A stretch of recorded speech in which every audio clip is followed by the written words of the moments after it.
Hello students, this is Deepali Pandey और आप सभी लोग मुझे देख रहे हैं मेरे चैनल अभ्यास इंस्टीट्यूट पर। आज हम लोग शुरू करने जा रहे हैं NCERT exercises of chapter electricity. अगर आपने चैप्टर बहुत अच्छे से पढ़ लिया है तो अब बारी है आप NCERT क्वेश्चंस करो, बहुत अच्छे से करो ताकि आपका कॉन्फिडेंस लेवल बूस्ट हो सके और उसके बाद आपको करने हैं एक्स्ट्रा क्वेश्चंस। तो चलिए शुरू करते हैं। मैंने बोर्ड पर 3 क्वेश्चंस लिख रखे हैं जो कि रिलेटेड हैं पेज नंबर 200 पर। जी हाँ, जब आप इलेक्ट्रिसिटी चैप्टर खोलोगे NCERT बुक में और पेज नंबर 200 पर जाओगे तब आपको ये 3 क्वेश्चंस मिलेंगे।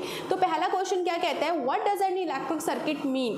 क्वेश्चन का मीनिंग जो है वो ये है कि भाई इलेक्ट्रिक सर्किट का मीनिंग क्या है।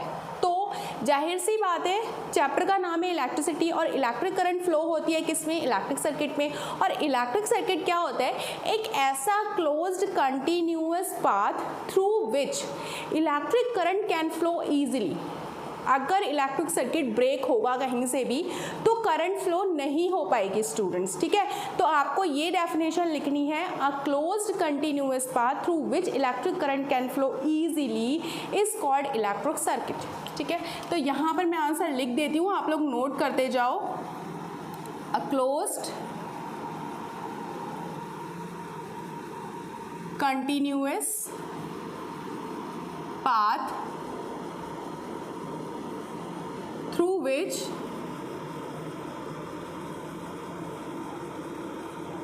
electric current can flow easily। Okay, तो इसको हम बोलेंगे इलेक्ट्रिक सर्किट।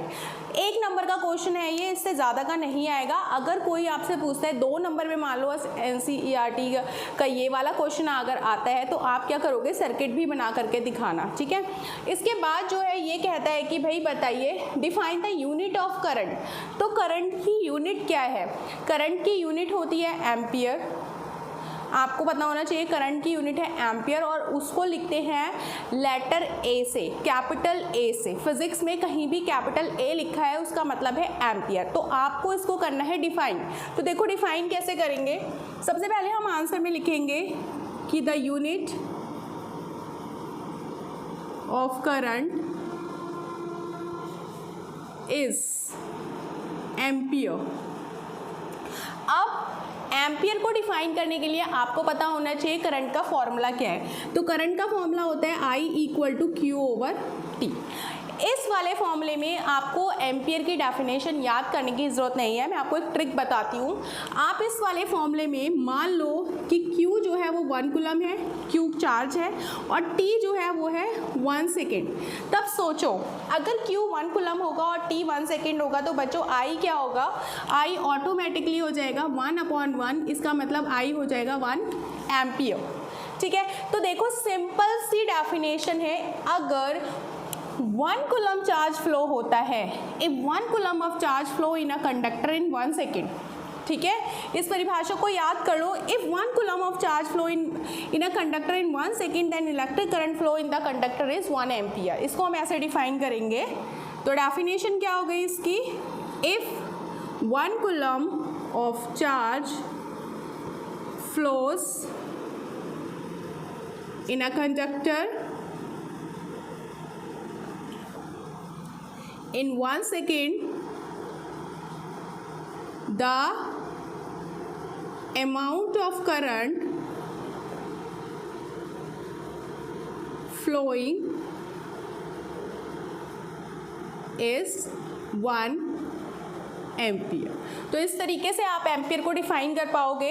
नेक्स्ट क्वेश्चन मैं रीड करती हूँ, calculate the number of electron constituting 1 coulomb of charge. Question का मीनिंग है कि भाई आप बताइए कितने नंबर ऑफ इलेक्ट्रॉन्स मिलकर के 1 कूलम ऑफ चार्ज बनाते हैं। तो उसके लिए आपको ये एक न्यूमेरिकल प्रॉब्लम है जिसका सोल्यूशन आपको करने के लिए बच्चों पता होना चाहिए कि यहाँ पर आपको दिया हुआ क्या है। आपको Q 1 कूलम दे रखा है और आपको पूछा है नंबर ऑफ इलेक्ट्रॉन्स, कितने नंबर ऑफ इलेक्ट्रॉन्स मिलकर के 1 कूलम ऑफ चार्ज बनाते हैं। आपको पता होना चाहिए कि भाई 1 इलेक्ट्रॉन पे चार्ज होता है कितना, इतना। एक कूलम पे इतना चार्ज होता है, सॉरी एक इलेक्ट्रॉन पे इतना चार्ज होता है, नंबर ऑफ इलेक्ट्रॉन पूछा है और Q इक्वल टू 1 कूलम दे रखा है। फॉर्मूला होता है Q इक्वल टू NE, यहाँ से हमें वैल्यू निकालनी है N की, तो N होता है Q अपॉन E। Q की वैल्यू दे रखी है 1 और E दे रखा है 1.6 इंटू 10 टू द पावर -19। अब क्या करो बच्चों, यहाँ पर ये जो पावर है -19 इसको ऊपर ले जाओ, मतलब अभी ये डिनोमिनेटर में है, इसको न्यूमरेटर में लाने के लिए आपको इस पावर को प्लस में करना होगा। ठीक है, जब किसी भी पावर का ट्रांसफ़र न्यूमरेटर टू डिनोमिनेटर होता है या डिनोमिनेटर टू न्यूमरेटर होता है तो हम उस पावर के साइन में कर देते हैं चेंज। अगर ये -19 है तो ये +19 हो जाएगा और 1.6 से करेंगे उसको डिवाइड। नाउ अब यहाँ पर मुझे क्या करना है, लाइक मुझे ये पॉइंट हटाना है और पॉइंट हटा करके मैं यहाँ लगा दूँगी एक 0। 10/16 हो जाएगा और पावर है 10 टू द पावर 19। क्या आपको लगता है 10 16 से डिवाइड हो सकता है? नहीं हो सकता। तो ये जो 19 पावर है ना, इसमें से एक 0 हम यहाँ बोरो कर लेंगे, तो ये बन जाएगा 100 और पावर रह जाएगी 10 की पावर 18/16। अब इसको डिवाइड करो। 16 का टेबल अगर आता है तो ठीक है, नहीं आता है 16 का टेबल तो इसको सिंप्लीफाई कर लो। सिंप्लीफाई करने के लिए मैं 4 से इसको कट कर सकती हूँ। 4 4 जा 16 और 4 2 जा 8 और 4 5 जा 20, यानी कि मेरे पास है 25/4 इंटू 10 टू द पावर 18। तो 25 को अगर मैं 4 से डिवाइड करूँगी तो 4 का टेबल मुझे पढ़ना पड़ेगा। 4 6 जा 24 होता है, पॉइंट लगाना पड़ेगा, 1 बचा, 0 लगाएंगे। भाई मैं अपने माइंड में कैलकुलेट कर रही हूँ, आप लोग कॉपी पेन लेकर के कैलकुलेट कर लो। तो पूरा डिवाइड करके आएगा 6.25 इंटू 10 टू द पावर 18। इसकी कोई यूनिट नहीं है बिकॉज ये नंबर है, नंबर की कोई यूनिट नहीं होती। यानी कि आप ये बात ध्यान भी रखो बच्चों कि जब भी 1 कूलम चार्ज का ट्रांसफ़र होगा तो कितने नंबर ऑफ इलेक्ट्रॉन्स ट्रांसफ़र होंगे? 6.25 into 10 to the power 18 electron transfer होंगे। अगर आपसे कोई क्वेश्चन पूछता है भाई 10 कूलम में कितने इलेक्ट्रॉन्स ट्रांसफर होंगे, तो आप 6.25 इंटू 10 टू द पावर 18 को 10 से कर दो मल्टीप्लाई, मतलब एक पावर आप कर दो ऐड। ठीक है, तो इस तरीके से अगर आपको 1 कूलम का नंबर पता है तो आप 2 3 4 5 कितना भी कूलम दिया हो यू कैन सॉल्व दैट। चलो अब मैं इसके बाद क्वेश्चंस लिख रही हूँ नेक्स्ट पेज के और फिर हम देखते हैं उनके सॉल्यूशंस डिस्कस करते हैं। तो स्टूडेंट्स आप लोग देख सकते हो कि मैंने पेज नंबर 202 के कुछ क्वेश्चंस को यहाँ पर लिख दिया है, जिसमें से क्वेश्चन नंबर 1 ये कहता है कि name a device which helps to maintain a potential difference across a conductor. हमें एक ऐसी डिवाइस का नाम बताना है जो कि किसी भी कंडक्टर में पोटेंशियल डिफरेंस को मेंटेन करने का काम करती है। तो वो डिवाइस क्या होती है? इलेक्ट्रिक सेल या फिर बोल सकते हो बैटरी। ठीक है, नेक्स्ट क्वेश्चन कहते हैं what is meant by saying that potential difference between 2 points is 1 volt. It is like the question जो हमने अभी थोड़ी देर पहले किया है, एक एम्पियर को जब हमने डिफाइन किया है, it is same like that. तो इसमें क्या करेंगे बच्चों, हमें डिफाइन करना है 1 वोल्ट को। तो वोल्ट का फॉर्मूला क्या है भाई? वोल्ट का फॉर्मूला है W/Q। अगर हम इसमें सेम कंडीशन ले लें, हमने माना कि भाई W जो है वो 1 जूल है और Q क्या है यहाँ पर 1 कूलम है सपोज। ठीक है, तो अगर हम V भी 1 रखेंगे, सॉरी W भी 1 जूल रखेंगे और Q भी 1 रखेंगे तो 1/1 यानी कि V की वैल्यू मिल जाएगी 1 volt.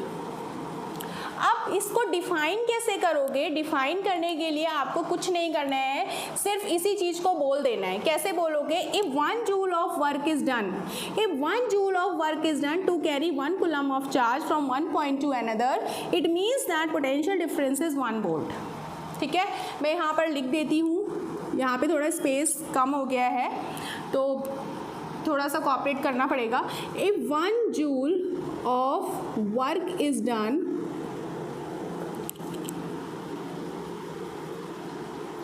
to carry 1 coulomb of charge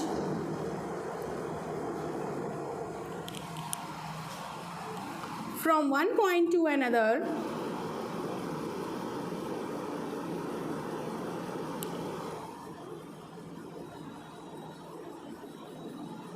It means potential difference across the, okay, if 1 joule of work is done to carry 1 coulomb of charge from one point to another, it means potential difference across the conductor या across the 2 points is 1 volt. Simple सा है, ज़्यादा tough नहीं है, आपको concept पे जाना है भाई। अगर मुझे V का फॉर्मूला याद करना है, V इक्वल टू W/Q होता है, मेरी मेमोरी में ये है और मुझे 1 वोल्ट की डेफिनेशन देनी है, तो साफ सी बात है V की वैल्यू 1 तब आएगी जब न्यूमरेटर और डिनोमिनेटर दोनों होंगे 1, तो 1/1, यानी कि अगर हम 1 जूल वर्क कर रहे हैं 1 कूलम चार्ज को ट्रांसफ़र करने में एक पॉइंट से दूसरे पॉइंट तक, तो पोटेंशियल डिफरेंस जो है वो उन्हीं 2 पॉइंट का या फिर कंडक्टर का वो होगा 1 volt. Next question, how much energy is given to each coulomb of charge passing through a 6 volt battery. तो यहाँ पर ये पूछ रहे हैं हम कितनी एनर्जी देंगे हर ईच कूलम, ईच का मतलब होता है 1, तो यहाँ पर मैं लिख देती हूँ 1 कूलम चार्ज है और मुझे दे रखा है कि भाई पास करना है इतना चार्ज 6 वोल्ट बैटरी के अक्रॉस, यानी कि यहाँ पर दे रखा है V 6 वोल्ट, ठीक है। तो फॉर्मूला मुझे पता है, एनर्जी और वर्क डन एक चीज़ होती है, V इक्वल टू W/Q होता है, जितना वर्क करेंगे उतनी ही एनर्जी रिलीज होगी बच्चों। तो W इज इक्वल टू हो गया VQ। अब करना क्या है, सिर्फ वैल्यूज़ पुट करनी है। V की वैल्यू क्या है भाई 6 और Q कितना है 1, तो यहाँ पर आ गया 6 जूल, यानी कि आपको एट लास्ट अपना आंसर लिखना है इस तरीके से बॉक्स में बंद कर, तो 6 जूल हमें करना पड़ेगा वर्क, ठीक है। ये क्वेश्चंस क्लियर हुए, तो चलिए बढ़ते हैं अगले पेज की तरफ। तो चलिए देखते हैं नेक्स्ट क्वेश्चंस को, पेज नंबर 209 पर जो कि प्रेजेंट है। पहला क्वेश्चन कहता है on what factors does the resistance of a conductor depend. तो रेजिस्टेंस क्या है, resistance is an obstacle in the path of electric current which do not allow the electric current to flow easily. अगर किसी भी conductor का resistance ज़्यादा है मतलब उसमें करंट आसानी से फ्लो नहीं हो पाएगी, और अगर किसी भी कंडक्टर का रेजिस्टेंस कम है तो मतलब that is a good conductor, क्योंकि उसमें करंट आसानी से फ्लो हो पाएगी। रेजिस्टेंस किस फैक्टर पे डिपेंड करता है, resistance is directly proportional to length. Resistance को हम L से R से शो करते हैं, और मान लिया किसी कंडक्टर की लेंथ L है, जितनी ज़्यादा कंडक्टर की लेंथ होगी उतना ही ज़्यादा उसका रेजिस्टेंस होगा। Resistance is inversely proportional to area of cross section. Area of cross section का मतलब ये है कि जैसे मान लिया ये कोई कंडक्टर है, तो ये एरिया, ये जो थिकनेस है ना, लाइक ये वायर है तो ये इसका जो एरिया हुआ ये हुआ एरिया ऑफ क्रॉस सेक्शन। अगर वायर ज़्यादा थिक है मतलब उसका एरिया ऑफ क्रॉस सेक्शन ज़्यादा है और उसका रेजिस्टेंस होगा कम। तो ये 2 फैक्टर्स आपको मेंशन करने हैं और आपको लैंग्वेज में लिखना है। पॉइंट नंबर 1 डालोगे resistance is directly proportional to the length of the conductor. दूसरा पॉइंट डालोगे resistance is inversely proportional to area of the cross section of the conductor. Okay, question number 2, will current flow more easily through a thick wire or thin wire of same material when connected to the same source and why। देखो ये वाला जो question है ना, ये इसका जो answer होगा ये रिलेटेड है इससे, क्योंकि अगर हमने माना कि भाई एक वायर है जो कि थिक है और एक वायर मान लिया सेम लेंथ का जो कि थिन है, तो इसका एरिया ऑफ क्रॉस सेक्शन क्या है, ज़्यादा है, और इसका एरिया ऑफ क्रॉस सेक्शन क्या है, कम है। तो अभी मैंने आपको बताया कि भाई resistance is inversely proportional to area of cross section. इसका एरिया ऑफ क्रॉस सेक्शन ज़्यादा है यानी कि इसका रेजिस्टेंस कम होगा, और अगर इसका रेजिस्टेंस कम होगा तो जाहिर सी बात है इसमें करंट आसानी से फ्लो होगी। तो आप क्या लिखोगे, यहाँ पर आप आंसर लिख दो, the current will flow more easily through thick wire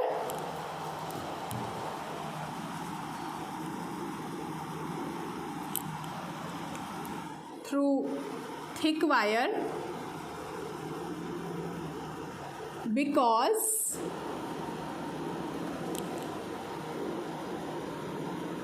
R is inversely proportional to 1/A। ठीक है, now let the resistance of an electrical component remains constant while potential difference across the 2 ends of the component decreases to half of its formal value। What change will occur in the current through it. पहले question का meaning समझो और उसके बाद उसको solve करेंगे। Question क्या कहते हैं कि भाई let the resistance of an electrical component remains constant, मतलब कोई इलेक्ट्रिकल कंपोनेंट है उसका रेजिस्टेंस हम क्या रहने देते हैं, कांस्टेंट रहने देते हैं, जबकि potential difference across the two ends of the component decreases to its formal value. Formal value मतलब पुरानी वैल्यू, ठीक है, उसका हो जाता है हाफ। पोटेंशियल डिफरेंस जो दो एंड का है उस इलेक्ट्रिकल कंपोनेंट का बच्चों वो हो जाता है बाद में हाफ पहली वैल्यू का। What change will occur in the current through it, क्या लगता है क्या करंट में चेंज होगा। तो हम मान लेते हैं लेट हमने किया, लेट भाई हमने मान लिया लेट, हमें किसकी वैल्यू निकालनी है, हमें निकालनी है करंट की। तो हमने मान लिया let I equal to V over R, ये तो हमें पता ही है, मतलब यहाँ पे हमने लेट इसलिए किया है क्योंकि हमने मान लिया कि भाई इनिशियली करंट जो है वो आई है, इनिशियली पोटेंशियल डिफरेंस जो है वो वी है और इनिशियली जो रेजिस्टेंस है ना इलेक्ट्रिकल कंपोनेंट का वो है आर, हमने ऐसा मान लिया। अकॉर्डिंग टू क्वेश्चन के अकॉर्डिंग क्या है भाई, क्या कंडीशंस दी हुई है इस क्वेश्चन में। क्वेश्चन में कंडीशन ये दी हुई है कि भाई हमें रेजिस्टेंस रहने देना है कांस्टेंट, यानी कि हमारा जो नया रेजिस्टेंस है जो कि आर डैश है वो किसके बराबर है, वो आर के ही बराबर है। कंडीशंस पे चलो, इलेक्ट्रिकल कंपोनेंट का जो पोटेंशियल डिफरेंस है ना वो हाफ हो गया अपनी फॉर्मल वैल्यू का। तो हमने मान लिया जो नया पोटेंशियल डिफरेंस है वो है वी डैश, और वी डैश क्या हो गया अपनी इनिशियल वैल्यू का हो गया है हाफ, यानी कि V dash is equal to V over 2। What change will occur in the current through it, तो मान लिया नई करंट हो गई है आई डैश। अब बताओ I equal to V over R होता है तो I dash is equal to क्या होगा बच्चों, वी बाई 2। भाई वोल्टेज, अब हमारी वोल्टेज वी डैश हो गई है तो मैं ऐसे लिख देती हूँ पहले I dash equal to V dash upon R dash. अब मैं वी डैश की जगह पे वैल्यू रखती हूँ वी बाई 2, क्योंकि वी डैश जो है वो वी बाई 2 है और रेजिस्टेंस जो है वो सेम ही है, आर डैश आर के बराबर है। क्या आपको लगता है मैं इसको ऐसे लिख सकती हूँ, मैं ये आर इधर जाएगा मल्टीप्लाई में तो वी अपॉन 2 आर हो गया। ये v अपॉन 2 आर में जो v अपॉन आर है ये क्या है, ये i के बराबर है। तो क्या लगता है, क्या मैं इसको ऐसे लिख सकती हूँ आई डैश इक्वल टू, इसकी जगह पे मैंने रख दिया i अपॉन 2, यानी कि करंट जो है वो अपनी फॉर्मल वैल्यू का हो जाएगी हाफ। ठीक है, तो आप क्या लिखोगे, the current flowing in it will be half to its formal value, will be half to its formal value। तो इस तरीके से आप लोग सॉल्व कर देना और लिखना। अब हम देखते हैं अगले क्वेश्चंस को। नेक्स्ट क्वेश्चन मैंने लिखे हैं पेज नंबर 209 का जो क्वेश्चन नंबर 4 है, why are coils of electric toasters and electric irons made of an alloy rather than a pure metal. लिखा है कि भाई टोस्टर की और आयरन की जो कॉइल्स होती हैं उनको बनाने के लिए हम एलॉय का यूज़ क्यों करते हैं, प्योर मेटल का यूज़ क्यों नहीं करते हैं। तो एलॉय क्या होता है, एलॉय होता है जब मेटल्स का एक मिक्सचर होता है उसको हम एलॉय कहते हैं। और एलॉय की खास बात ये है कि भाई उसकी रेजिस्टिविटी होती है ज़्यादा, मेटल की रेजिस्टिविटी होती है कम। मेटल की रेजिस्टिविटी कम होने के कारण वो जल्दी ऑक्सीडाइज हो जाती है, बट एलॉय जल्दी से जल्दी ऑक्सीडाइज नहीं होते। ठीक है, तो इसीलिए हम जो है इनकी कॉइल को बनाने के लिए यूज़ करते हैं किसका, एलॉय का। तो हम जो है यहाँ पर आंसर लिख देंगे, the coils of electric toasters and electric irons are made of an alloy because alloy has high resistivity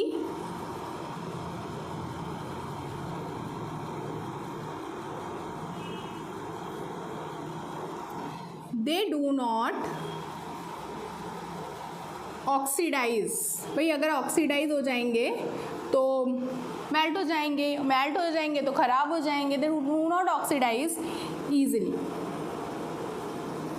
ठीक है, तो आंसर समझ में आया ना कि क्यों यूज़ करते हैं हम एलॉय को हम क्यों यूज़ करते हैं, क्योंकि उसकी रेजिस्टिविटी होती है ज़्यादा, और रेजिस्टिविटी ज़्यादा होती है तो वो जल्दी से जल्दी ऑक्सीडाइज नहीं होता, और ऑक्सीडाइज नहीं होता मतलब ज़्यादा समय तक चलता है। इसके बाद जो नेक्स्ट क्वेश्चन है वो ये है कि भाई गिवन है रेजिस्टिविटी ऑफ मर्करी 94, ये रेजिस्टिविटी हमको दे रखी है। अब क्वेश्चन पूछे विच among iron and mercury is a better conductor.